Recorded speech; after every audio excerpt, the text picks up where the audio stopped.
Hello guys welcome to my blog. आज blog हूँ आज मुझे देखी आम घर छात उपर आ कि सीमेंट बनईकिना प्राक्ट कर देखा देख टे आटा देख एटा बेसी दिन है प्राक्ट कमी जाए कमीगला आउ मारवा आउ फुलेबा आ कि सामान देखा देख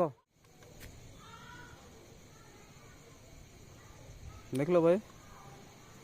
आटा मोर बैग एटा मोर पानी बोतल आटा गोटे क्रेटिन टा गोटे भाई देख लो आम घर पाखे सीन केमती कौन देखा देख टे घर बाहर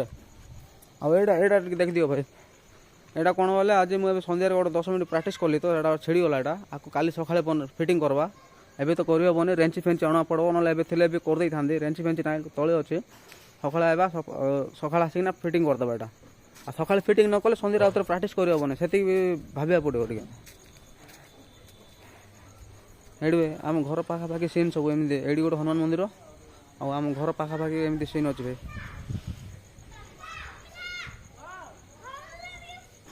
है आम घर पाखापाखि सीन सब एमती अच्छे अच्छे आम घर छात पर एटा मोर जिम सन्धार आसिकना प्राक्ट करते सीन अच्छे मस्त ठंडा पवन भी आसुचे बड़ा एंजॉय लगुच भाई।